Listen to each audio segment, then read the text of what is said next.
Glória a Deus. Bom dia, queridos. Que a paz do Senhor seja sobre nós. Amém.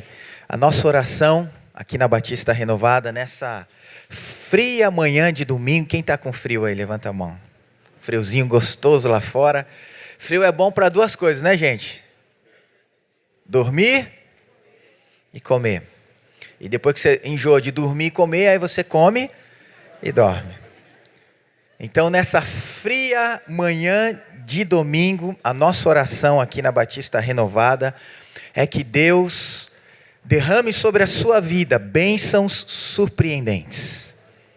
Aliás, essa é uma das características de Deus. Se a gente parar para pensar nas ações de Deus, Deus é um Deus surpreendente. Eu estava me lembrando hoje de manhãzinha, me veio à memória quando Davi foi enfrentar Golias. Você lembra? Davi, aquela passagem talvez a mais conhecida de toda a Bíblia. Davi, ele vai até o ribeiro e a Bíblia diz que ele pega quantas pedrinhas? 5 pedras.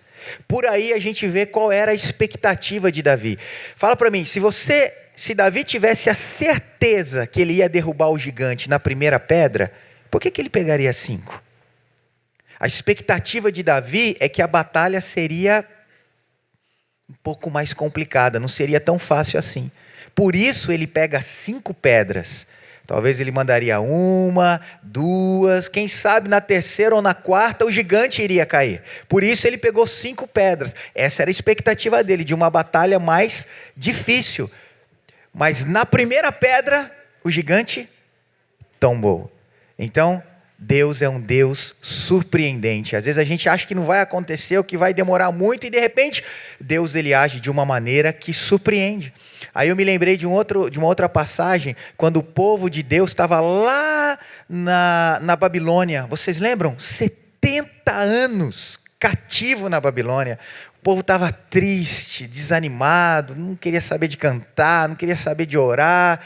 E o povo dizia, puxa, nós já estamos aqui, nossos pais, os menores, né, que foram ainda crianças, agora já eram velhos, né, porque afinal de contas já estavam lá há 70 anos, e muitos que chegaram lá velhos já tinham morrido na Babilônia, e agora uma nova geração de israelitas estava lá no cativeiro, e eles diziam, nossa, já estamos aqui há tantos anos, Deus falou que vai nos libertar depois de 70 anos, mas como?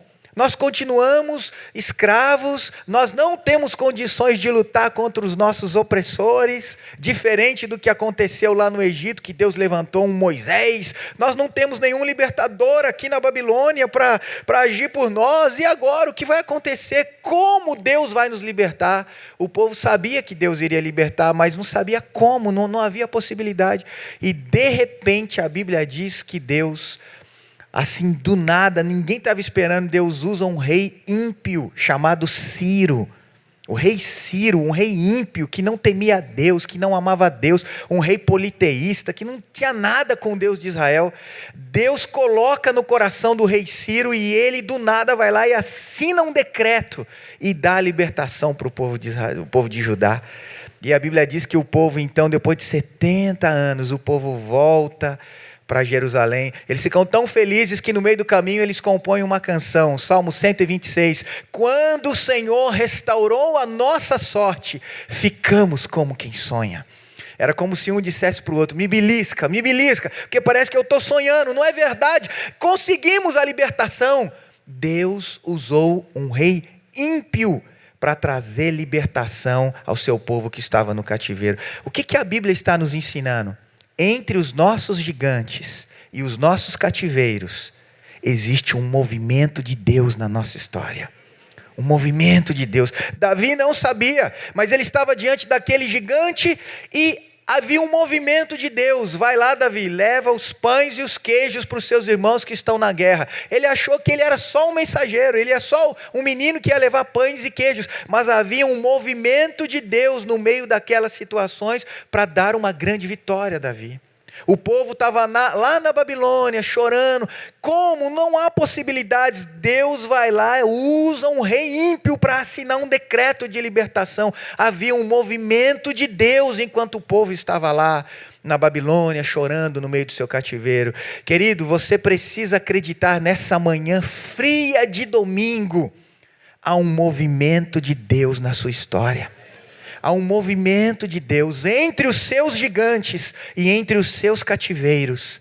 Há um movimento de Deus, há um mover de Deus. Em alguma situação, é assim que Deus trabalha, né? A Bíblia nos mostra isso. Ele age. É assim que Deus ele age na nossa vida. O que Ele faz e como Ele faz é surpreendente. Então confie nesse Deus maravilhoso. Se existe algum gigante, se existe algum cativeiro diante de você, confie a um movimento de Deus. Em algum momento, Deus vai agir de um modo surpreendente, porque isso é marca dele.